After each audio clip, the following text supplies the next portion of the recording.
Devotees of Shri Shri Radha Murlidhar at the Bhakti Center. Let's begin with our auspicious invocation prayers. Mangalacharan. Om Ajnanatimirandhasya Jnananjanashalakaya Chakshurunmilitam Yena Tasmai Shri Gurave Namaha.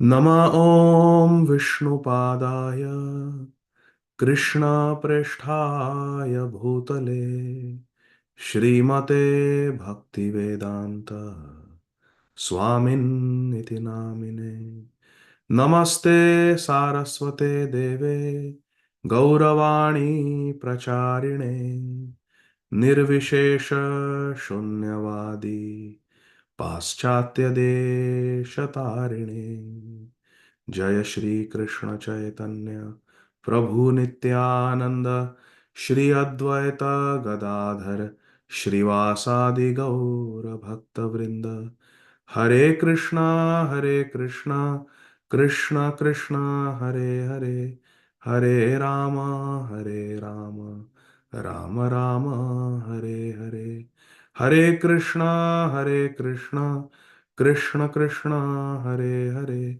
Hare Rama Rama Rama Hare Hare Hare Krishna Krishna Krishna Hare Hare Hare Rama Rama Rama Hare Hare.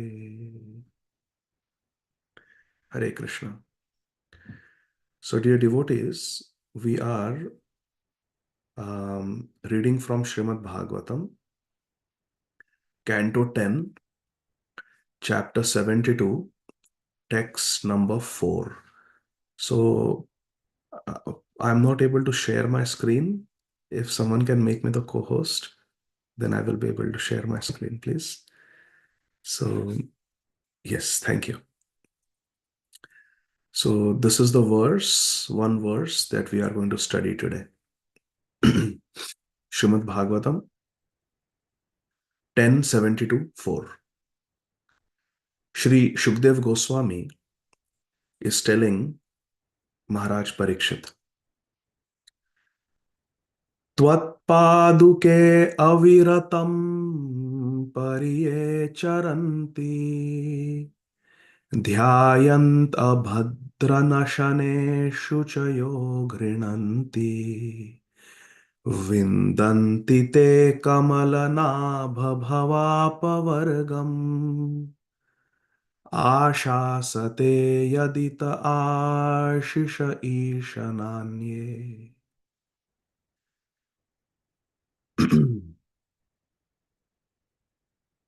King Yudhishthir is submitting his sincere request to the Supreme Lord Shri Krishna. Maharaj Yudhishthir is saying, translation and purport by the humble disciples of our beloved founder Acharya, His Divine Grace, Shri Srimad Abhay Charana Arvinda Bhaktivedanta Swami Maharaj Srila Prabhupada. All glories to Srila Prabhupada. Shri Shukdev Goswami is telling us this very wonderful discussion between Lord Krishna and Maharaj Parikshit. Beg your pardon, between Lord Krishna and Maharaj Yudhishthir.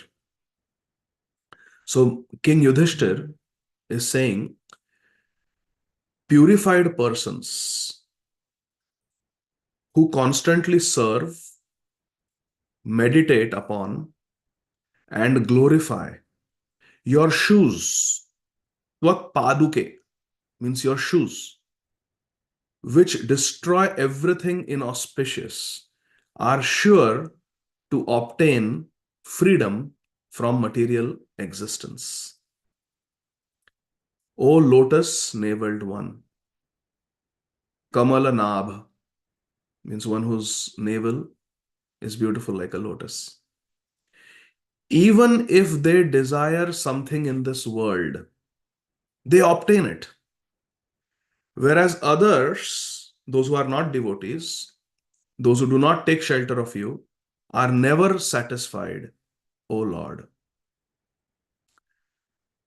So King Yudhishthir is drawing the differences between devotees and non-devotees. King Yudhishthir is saying, serving, meditating, and glorifying your shoes. What does that mean? It's a way of very humbly saying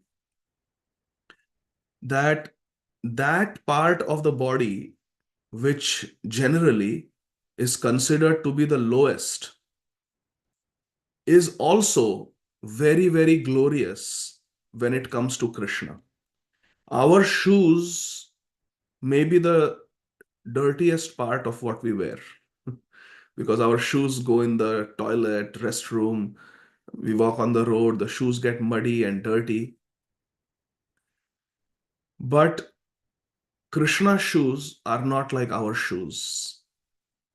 They are not smelly and stinky. Krishna's shoes are as pure as Krishna. They are as attractive as Krishna. They are as fragrant as Krishna. And they are as purifying as Krishna. So those who meditate upon the shoes of Krishna, those who glorify the shoes of Krishna, those who serve the shoes of Krishna, Krishna's shoes are transcendental because Lord Balaram expands himself as Krishna's shoes. Lord Balaram expands himself as Krishna's clothes. Lord Balaram expands himself as Krishna's ornaments. So everything about Krishna is spiritual. Krishna himself is spiritual. Krishna's name is spiritual. Krishna's um, abode, his holy dham is spiritual, and the paraphernalia of Krishna is spiritual. Everything connected to Krishna is spiritual. Krishna's devotees are spiritual. Because Krishna's shoes have the power to destroy everything inauspicious. Abhadra nashane. Nashane means to destroy. Krishna's lotus feet, Krishna's transcendental shoes can destroy everything that is abhadra. Bhadra means auspicious. Abhadra means inauspicious. Abhadra nashane. It destroys everything inauspicious. And shuchaya. It purifies us. Serving the lotus feet of Krishna, meditating upon them, glorifying them, purifies us and removes everything inauspicious from our life, makes us pure. This is the power. And Krishna is Kamalanabha. Krishna is very beautiful. There are many flowers in this world, and among all the flowers, it is considered that the lotus flower, which is very big, very fragrant, very soft, looks very attractive, is the best. Therefore, the analogy is given that Krishna's bodily parts are beautiful, like the most beautiful flower in this world. When I see my patients in the hospital, their loved ones oftentimes gift them flowers from the hospital gift shop. And when I walk into the patient's room on the side, there is a bouquet of flowers kept. Why? Because flowers are a symbol of beauty. They are very beautiful, very attractive, natural beauty. And when we are sitting in a hospital room where there are different machines and alarms going off, and uh, people you have never seen before walk into your room and stick needles in your body, it's comforting to have some natural beauty in the room. So, among all the beautiful flowers, the lotus is the best, and therefore, Krishna's beautiful bodily limbs, his bodily parts, are compared to a lotus.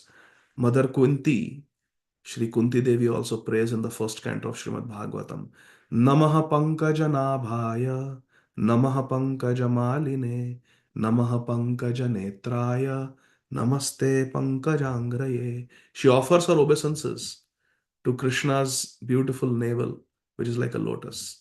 Namaha Pankaja Nabhaya. She offers obeisances to the garland of lotus flowers that Krishna is wearing. Namaha Pankaja Maline. She glorifies Krishna's beautiful eyes, which are beautiful like the lotus. Namaha Pankaja Netraya. And finally, she offers obeisances to Krishna's lotus feet. Namaste Pankaj Angraye. Angraye means the feet, unto the feet. So, in this way, Krishna's bodily limbs are compared to the most beautiful object in this world, most beautiful flower in this world, and that is lotus. So, here Krishna is called Kamala Nabha. Nabha means the navel. So, Krishna has a lotus navel, King Yudhishthira is saying. And he says, even if the devotees desire something of this world, they obtain it. If a devotee desires something sincerely and prays to Krishna, then they obtain it, as long as that desire is not harmful for devotional service, for bhakti.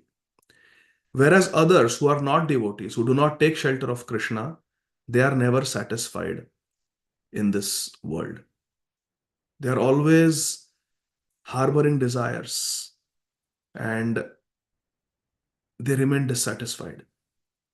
They may desire to become millionaires. When they are millionaires, they want to become multi-millionaires. When they are multi-millionaires, they want to become billionaires. The desires keep going up and up and up. The desires keep multiplying, and the supply in this world is limited. So they are never satisfied. The non-devotees are never satisfied. Whereas the devotees, because they have Krishna, they are satisfied.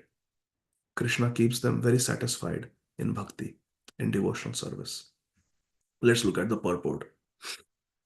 So, in essence, King Yudhishthir is telling Lord Krishna that one should serve and meditate upon your lotus feet. Being engaged in your service, being engaged in remembering you, being engaged in glorifying you will keep us very happy in this world. And if we don't serve you, if we are not Krishna conscious, then even though we may have a lot of material success in this world, we will really not be happy. Purport.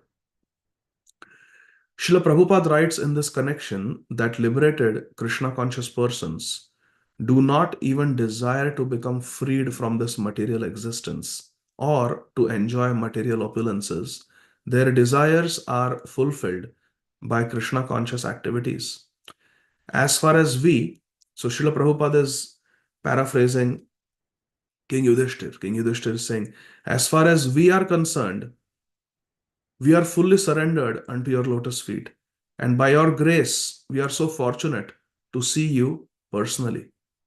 Therefore, naturally, we have no desire for material opulences because we are your friends, we are your devotees, we are with you, we have you, so we have no material desires.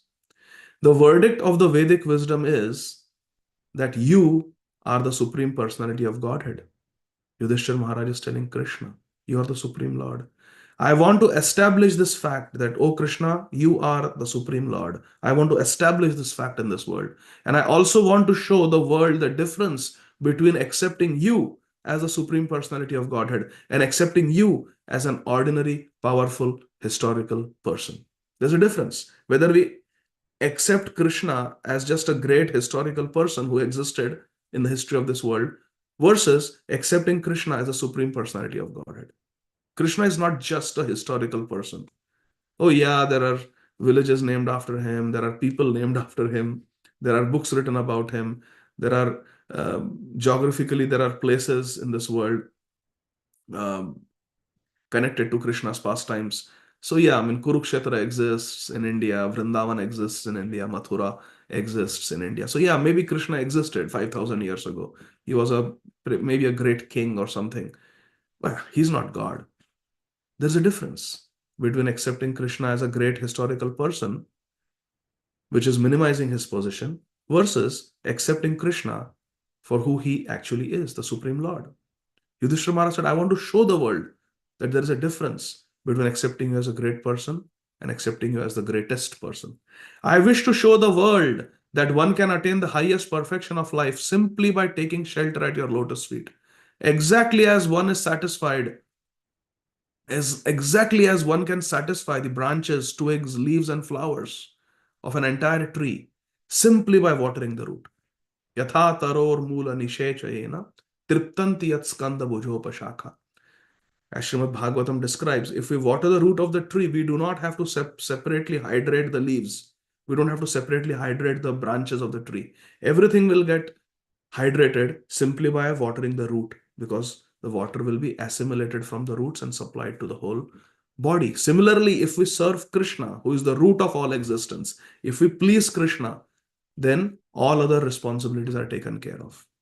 Thus, if one takes to Krishna consciousness, his life becomes fulfilled both materially and spiritually.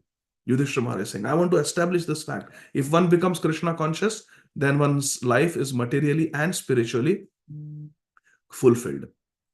Next paragraph. Srila Vishwanath Chakravarti Thakur similarly explains King Yudhishthir's statement. Quote,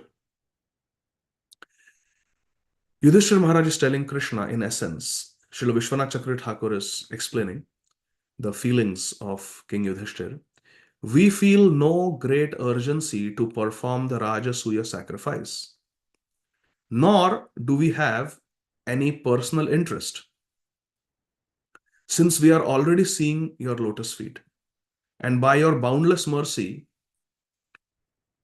we, by a boundless mercy, have been taken into your personal association. Yudhishthir Maharaj has the personal association of Krishna. So he's saying we don't desire anything in this material world.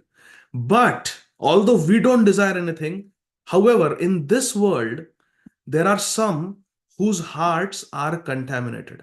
Yudhishthir Maharaj is saying, there are some whose hearts are contaminated and who thus think you are not the Supreme Personality of Godhead, but you are just an ordinary man who got lucky. was supposed to die when so many people attacked him in Vrindavan. Putana came, Shakatasur came, Trinavarta came, but he just got lucky. Some people think like that. Duryodhana used to think like that. Krishna just got lucky. That's why he's still alive. So some people are contaminated and they think that you are not the Supreme Lord, but you are an ordinary man. Or else they find fault with you and even criticize you. This is an arrow piercing our hearts. Yudhishthira Maharaj said, there is an arrow piercing my heart, which means there's a pain in my heart. Why? What is the pain in my heart? Oh Krishna, King Yudhishthira is saying, oh Krishna, the pain in my heart, the arrow in my heart that is piercing my heart is that people in this world don't accept you as the Supreme Lord, even though you are the Supreme Lord. They take you as an ordinary human being. In Bhagavad Gita also Krishna says, Avajananti mam mudha manushim tanumashritam param bhavam ajananto mama bhuta maheshwaram. That there are some mudhas, there are some foolish people who do not accept me as the Supreme Lord when I come in this human society and I manifest my pastimes as a human being. It is Naravat Leela. It is human-like pastimes. Krishna is not a human being. Krishna is God. So Yudhishthira Maharaj is saying, when people don't accept you as God, they take you to be an ordinary person. And worse still, some even find faults in you, my Lord. They even criticize you. Oh, that is very painful to our hearts. So what is the solution? King Yudhishthira says, I have an idea, King, oh Krishna, I have an idea. As the king, therefore, to extract this arrow from our heart. What is the arrow? People finding faults with Krishna, people criticizing Krishna, people not accepting Krishna as a Supreme Lord, people taking Krishna to be an ordinary person. To extract this arrow out from our heart, we must call to this place, Indraprasth. On the pretext of performing the Rajasuya sacrifice, we must invite Lord Brahma, Lord Rudra, means Lord Shiva, and other wise brahmacharis and demigods who reside in each of the 14 planetary systems. All the chiefs of all the planetary systems will invite here to Indraprasth and perform the Rajasuya sacrifice. When such an exalted congregation has assembled, it will be incumbent upon them, it will be required for them to first arrange for the Agra Puja. Agra means first. Puja means worship. The primary worship, the first and foremost worship. It's a part of performing Rajasuya Yagya. Important component of performing Rajasuya sacrifice is to perform the first worship, Agra Puja, or the first worship for who? for the most worthy person present in the assembly. So in the assembly, in a Rajasuya sacrifice, all the great personalities have to be present. Lord Brahma has to be there, who created this whole world. Lord Shiva is to be there, has to be there, who has the power to destroy everything in this world. And all the demigods have to be there. All the Sapta Rishis, the seven great rishis, have to be there. Narad Muni has to be there. Vyasadeva has to be there. All these exalted personalities have to be there. And then they have to choose the most powerful, most influential, and the most important personality amongst them all. And that greatest person in this world has to be offered the first worship, called as Agra Puja. And when they are directly shown that you, Lord Krishna, are the Supreme Personality of Godhead. When everybody will worship you, when everybody will accept you as the greatest person in this world, then the arrow piercing our heart will be removed. Then we will be happy. So, in essence, Yudhishthira Maharaj is saying to Lord Krishna that we have you, we have your friendship, we have your association, and therefore we are very happy, we are very satisfied. We don't want anything. However, when we see in this world that people don't accept you as a Supreme Lord, they criticize you, we feel very heartbroken. Therefore, Lord Krishna, as the king of Indraprasth, let me perform the Rajasuya sacrifice, where all great personalities, all the great kings of this world also will be there. There will be millions and millions of people in that sacrifice, great ceremony. And there we will all unanimously choose you, Krishna, as the greatest personality. And we will perform Agra Puja, the first primary worship of you. And then everyone will have to accept that you are the Supreme Personality of Godhead. You are Bhagavan. And then we will be happy. Then the pain in our heart will go away. When the whole world accepts you as the Supreme Person, the Supreme Personality of Godhead. We don't have any personal ambition, personal desire. No. We have you, we have everything. But to uplift the people of this world, we want to perform Rajasuya sacrifice so that you will be worshipped and you will be glorified as the greatest person, as Purushottam. That is our desire. So in this way, in today's verse from Srimad Bhagavatam, we saw how King Yudhishthir is requesting for Krishna's permission and blessings to perform the Rajasuya sacrifice, which is a very elaborate, very tedious sacrifice that has to be performed with meticulous attention to detail. One small mistake and the whole sacrifice, whole effort can be ruined. It takes weeks to perform the sacrifice and months to prepare for it. It's a very complex sacrifice. And Yudhishthira Maharaj wanted to do that as a labor of love because he wanted to glorify Krishna. So in this regard, my dear friends, I would like to discuss something very important for all of us to make progress as devotees in this world. We all have to understand that there are two things. There is our action and there is our intention behind that action. All of us in this world, we perform different activities. In Bhagavad Gita, Lord Krishna says that karma has to be performed by everyone. None of us can stay even for a minute without performing some activity, some karma. So we all act in this world. We have our actions, we perform actions, and behind those actions are certain intentions. We perform a deliberate act because there is an intention behind it. We have to understand that this world only sees our actions. The world cannot see our intention. The world cannot see our intention. They only see our action. And we may be judged just by our action. People may judge us for our actions without knowing our intentions. Look at today's verse. It seems that King Yudhishthir is going to Lord Krishna and requesting permission to perform a great sacrifice where King Yudhishthir will also be glorified as the greatest king, Chhatrapati Samrat, the king of all kings on this planet. So one may argue that, oh, King Yudhishthir wants to perform this Rajasuya sacrifice because he wants to become the most famous person on this planet. He wants to be exalted himself. He wants to be glorified. He wants name and fame. That's why King Yudhishthir wants to perform this Rajasuya sacrifice. For all time to come in the history books, King Yudhishthir will be glorified that he performed the Rajasuya sacrifice.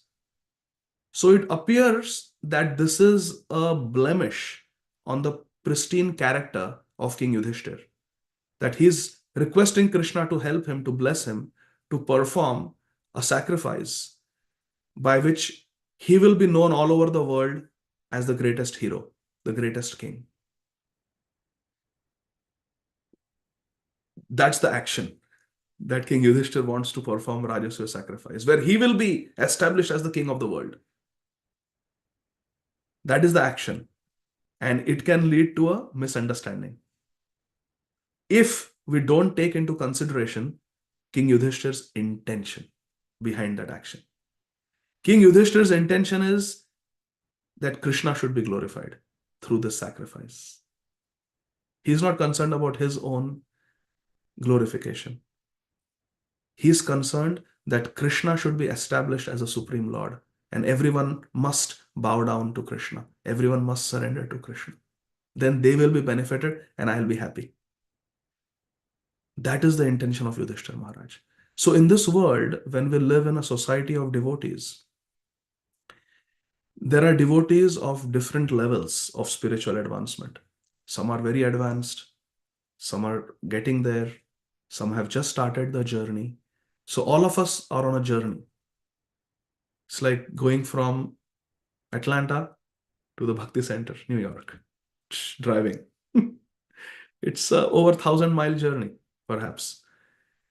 And some of us have just started. We have just pulled out of the driveway. We have the address in the GPS, Radha Murlidhar. We know where we want to go, but we've just started our journey. The new bhaktas. Some of us have gone few hundred miles. Some of us have reached Virginia. Some of us we are still in North Carolina. Some of us are near Washington, getting there. Some of us are trying to navigate our way through Manhattan. Almost there. And some of us have left the driveway a long time ago, but we are still busy playing in the arcade in a gas station. We have not made much progress. Some have traversed a long distance in 10 hours. And some of us are still, chatting at a gas station for 10 hours. So it seems that, oh, you have been around a long time, but not made much progress. You see? And some of us have had an accident on the way, or we have had a flat tire on the way and we are delayed. So on the road of bhakti, the road is very beautiful. It's a scenic drive. The interstate is well maintained, nice lanes. The road of bhakti, Prabhupada says it's a royal road. But sometimes even on the royal road, there can be setbacks. There can be accidents. There can be breakdowns.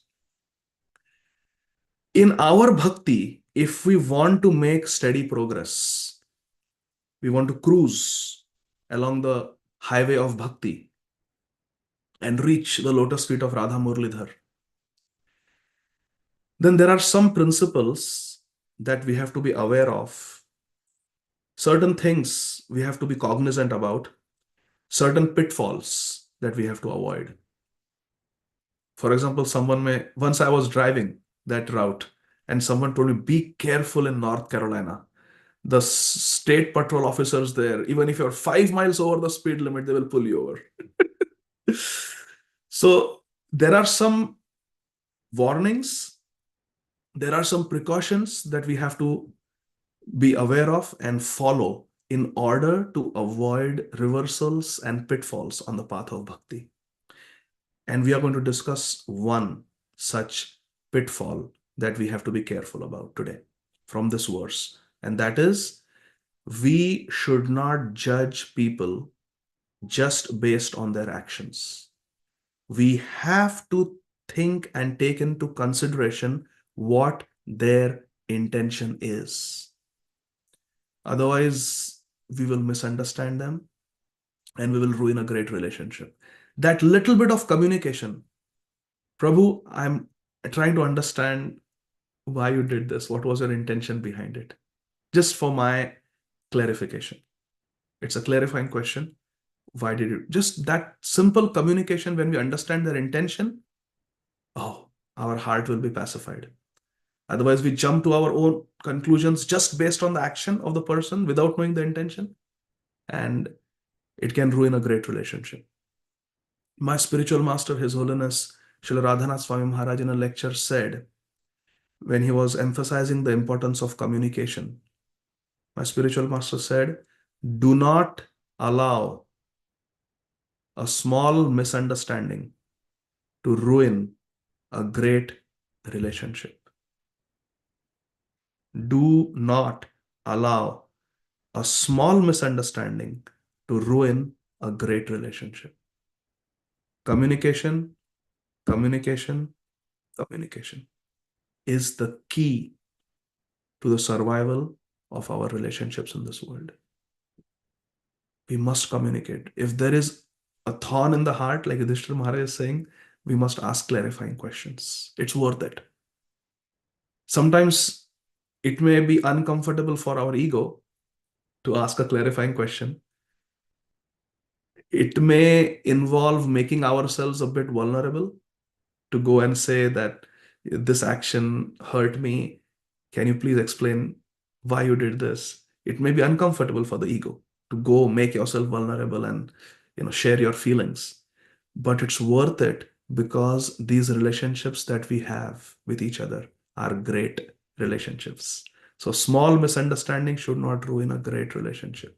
So many relationships will be saved if there is open and honest communication.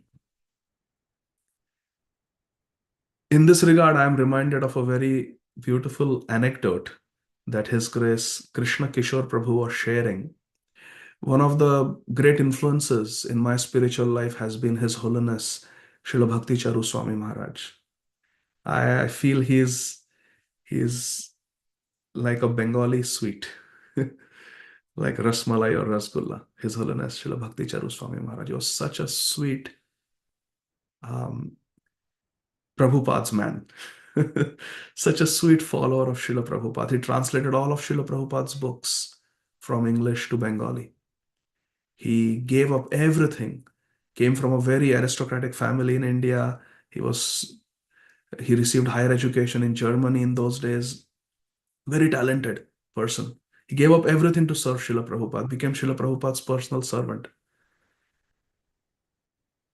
And later on, in ISKCON, he became an initiating spiritual master, a guru, and an author, builder of temples, builder of communities, a very great inspiration in ISKCON, known for his very sweet presentation of Krishna consciousness through his classes, and perhaps one of the most extraordinary singers of kirtans and bhajans in our movement. Popularized the Gopi Geet. Tava kathamritam tapta jivanam kavibhiriditam kalmashapaham Shravanamangalam Shrimadatam Bhuvi Grinanti Ye Bhurida Jana.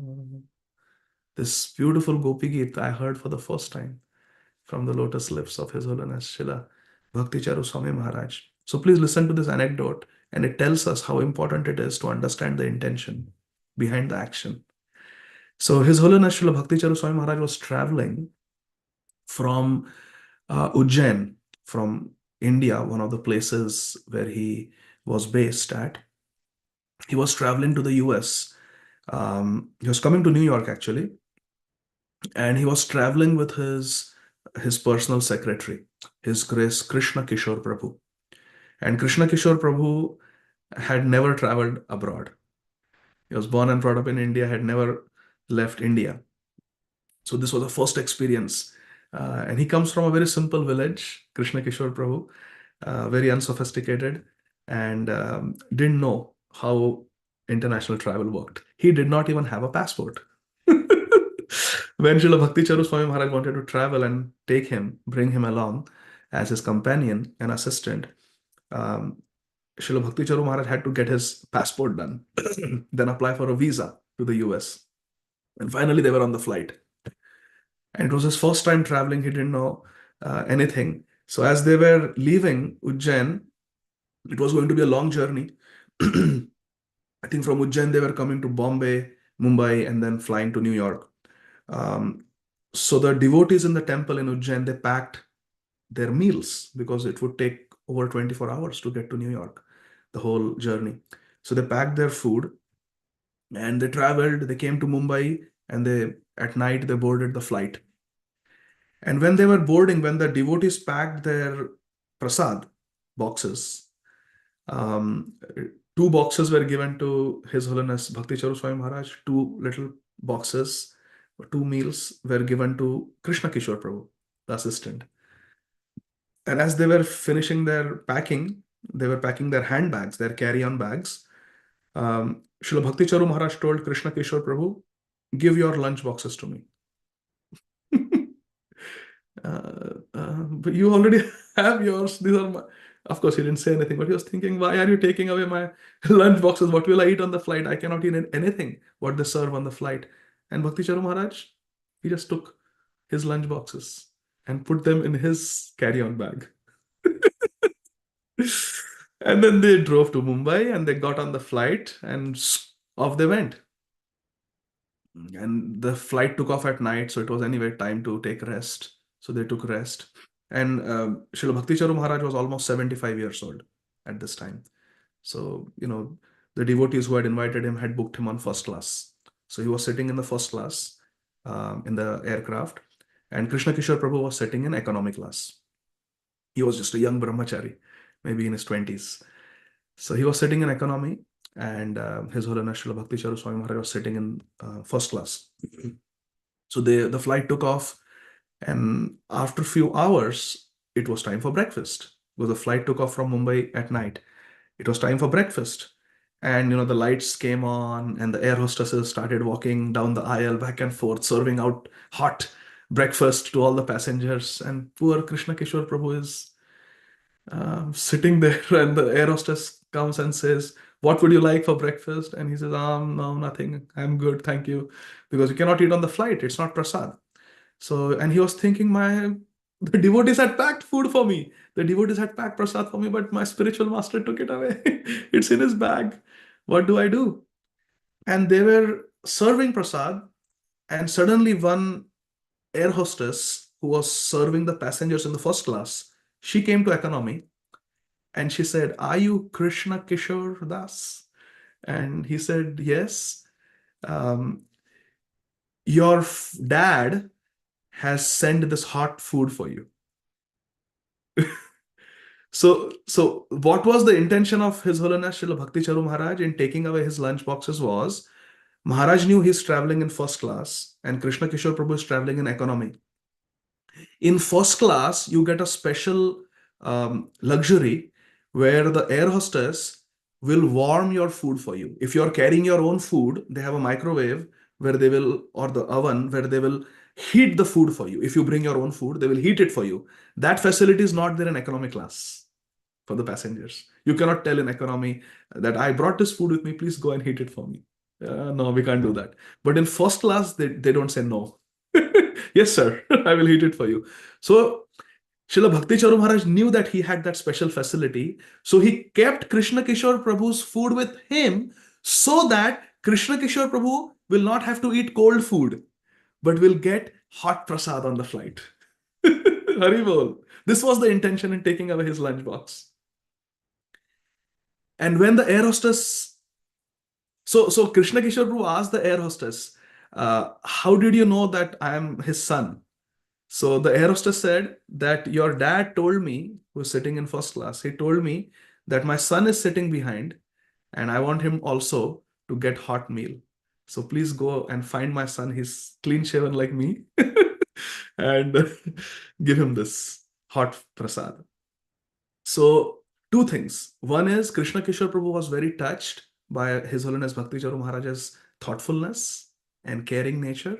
And he was supremely touched. He practically melted in joy when he came to know that his spiritual master called him my son. My son is sitting there. He didn't say my student is sitting or my disciple is sitting. He told Eros, my son is sitting there. Give him a hot meal, please. So in this way, we understand that it's important to take into consideration the intention, which is not visible. It can only be understood when we communicate openly. So I will stop here. We still have 3 minutes. Srila Prabhupada ki jai. Srimad Bhagavatam ki jai. Hare Krishna.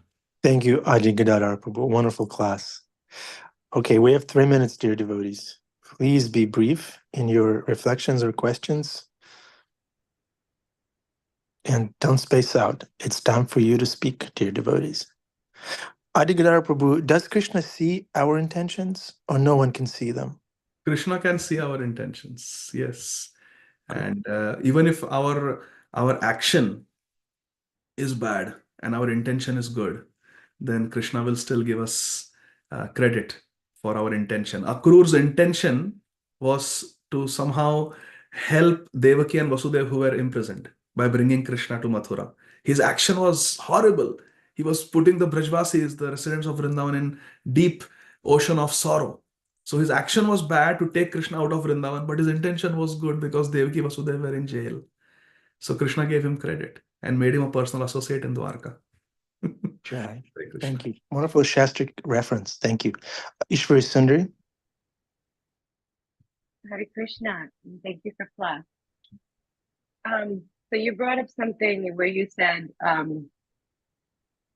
not to criticize their actions, but to reflect on the intention.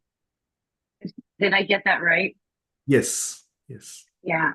So I so appreciate that because sometimes we tend to criticize. It's our nature, right? As human beings, we see things and we're like, oh, that doesn't seem right, especially if somebody is a devotee and in Krishna consciousness. And myself too. Sometimes I do something and I'll look at myself kind of and say, oh, I can't believe I just did that. You know, I shouldn't be doing that. I should be in Krishna consciousness, right? So I think that's the way you said it was so helpful because sometimes I struggle with trying to understand when somebody who's on the path does something that's kind of like a little strange. And then you're reflecting on like, oh, but you're supposed to be on this path. You're supposed to be perfect. You're not supposed to do, not wrong actions like terrible, but, I'm surprised that that person acted that way. Like maybe like a little gossip or something, something not huge. But you're saying like reflect on their intention. That just put me back on where I should have my focus, not on an action that was just momentary, but their intention that's probably lifelong, 24/7, for the rest of their life. So I just wanted to say I appreciate that so much. Thank you, Ishwari Sundari Devi. Hare Krishna. Hare Krishna. Thank you. Okay, darshan time, dear devotees. Turn on your cameras. Fix your garland. Yeah, thank you. And let's be seen by the Lord. Hare Krishna.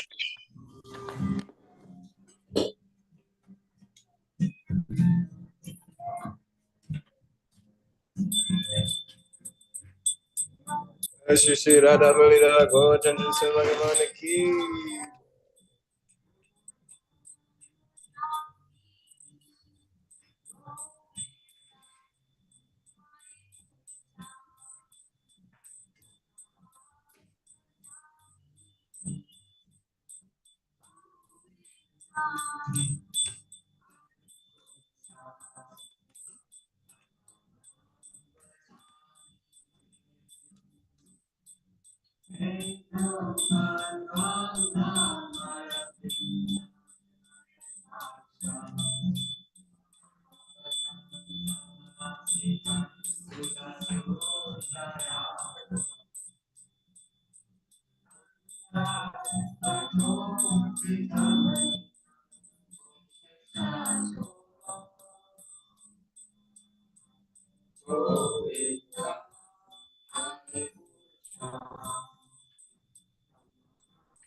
Shri Radha Murida Gauratam Srila Bhagavan Ki Jai. Srila Prabhupada Ki Jai. Jai, Hare Krishna. Welcome to the Afterglow. The speaker left, but we have, where is our Bhima Kaviraj? Bhima, are you there? Can we see Ram? Can we see Ram? Is Ram there? Can we see Ram? Hold on, just a second. Worth the wait.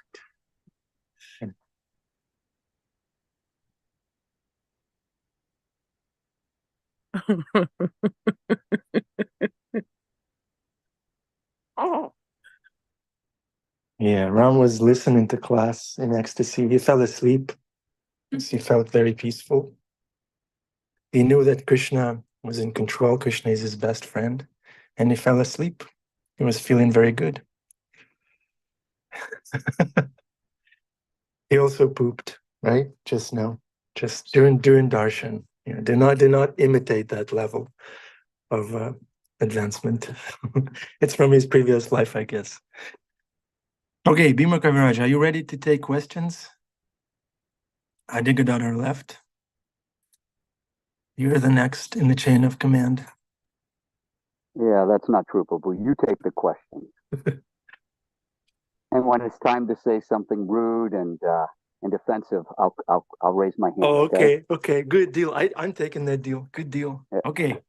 All right, questions, reflections, dear devotees, please unmute yourself. It's Sunday. We can go over time. I'd like to say that, I don't know if you can hear me. We can hear you, Krishna Kumari. Oh, good. I'd like to say that, yeah, when he was singing and speaking of Bhakti True Maharaj, I actually had tears pouring down my eyes. Yeah, just to remember my own experiences with Bhakti True Swami were just so profound. Might have been 1992. He was giving class at 26 2nd Avenue, and it was one of these times where he was speaking like profound truth, but not in like a I'm telling you the truth way, but in I care so much for you way that it was just so gentle that the truth came, and all around him when I was looking at him went to like I couldn't see around him. It was like this halo. I mean, yeah, he was really the real thing. It was just so amazing to be in his presence. And he would cook pizza for the devotees. he personally took care of me in Mayapur in Calcutta, took me to his disciples' home and cooked for us. Like, it was just, sometimes you witness, and I guess this is that critical thing, you witness senior devotees and, they serve senior or they get served by those, under them. But I think, that the key message from him is that everyone is special, and can we really love everyone and treat everyone as they are Krishna's bhakta, So anyway, Hare Krishna. Well, thank you, Krishna Kumari. I liked how you put in the chat how Maharaj treated everyone like they were Prabhupada. That's a very profound way of treating people. Yeah, we're all here to serve. We're all here to give. And we are meant to see others as representatives of our Guru. Everyone is worthy of Krishna's love, and we're here to channel that love as much as we can. Thank you, Krishna Kumari. Okay. Next devotee. Krishna Gauda, is that a bus stop? What's that? Is it a temple? Where are you, Krishna Gauda? Tell us. Give us a little tour. Krishna Gauda is on the beach, chilling, thinking of Krishna, listening to Bhagavatam. Yeah, perfect day. Okay, Bhima Prabhu. In honor of Bhakti Charu Maharaj, I was at the Boston Temple when COVID had broke out, and they were just starting to close down the United States, and the temple wasn't closed yet. And even though a lot of warnings went out at ISKCON, everybody hunker down, close the temples, sannyasis, especially elder sannyasis, shouldn't be traveling. Bhakti Charu, right in the middle, actually, it was kind of like deep into COVID, still came to Boston Temple to preach. He stopped over on his way to Florida, where he had just started a cow sanctuary down there. And he caught COVID down there or on the plane. And that's how Krishna called him home. And what was really wild was that I think a month after that, I was just reading some memoriams and some offerings by his disciples, and looking at that time, I was looking into what it was to start a cow sanctuary. So obviously, I ended up on that site, and then following that to things that Bhakti Charu Maharaj had written in regards to his feelings for Srila Prabhupada and Krishna. And in this Vyasa Puj, he had written back in 2012, some 8 years earlier, how he wanted to go down preaching, how he wanted to die, that he was ready to go. This was 2012, 8 years before he passed. And it was wild because it was real. It wasn't some hyperbole of sentiment, some exaggeration of sentiment. Kenchana Gocharam, I'm exhausted, blah, blah, blah. But it was truly a yearning to be with Prabhupada and to be with Krishna. But to fight, to go down as a warrior, which is why I have a strange feeling he didn't care for any lockdowns. He didn't have any fear. And because he didn't have any fear, I believe that Krishna, said, you're one for me. So I would just like to say that whenever I ever see his classes, he's such a sweetheart. He is such a sweetheart. I always remember, I always had a laugh and a smile. Visited New Vrindavan, always a laugh and a smile. Shoulders moving when he laughed, and just a sweet. He always talked about Krishna's sweetness, And when somebody's always talking about how sweet Krishna is, you start to understand that there's that, you start to see the realization of affection attachment, ruchi, and to meet somebody who is like that is always inspiring. And I hope that we can all remember that we should never fear, that Krishna will take us and will lead us through the 9 rings of hell if is needed to be for our purification, and then he'll take us home. So all glories to Bhakti Churi Maharaj, and all glories to the assembled devotees. Hare Krishna. Thank you, Bhima Prabhu. Srila Prabhupada has no fear. His disciple Bhakti Chara Maharaj has no fear, and we shouldn't have fear either. We are in good hands. We're in good, loving hands. Thank you, Bhima Prabhu. Very nicely said. Krishna Gauda, thank you for the tour. That's a temple, I guess. Okay. Karen, Isaiah, are you ready to finish it off? Isaiah, yeah, you. Dear devotees, behold. Thank you, Isaiah. Thank you. All right. Srimad Bhagavatam, King of Books, Ki Jai. Srila Prabhupada, Ki Jai. Everybody on this call, Ki Jai. Hare Krishna. Have a wonderful day. It's a Sunday. Go to the temple, dance, sweat for Krishna, feast, and treat devotees nicely. On behalf of Srila Prabhupada and our Guru, Hare Krishna.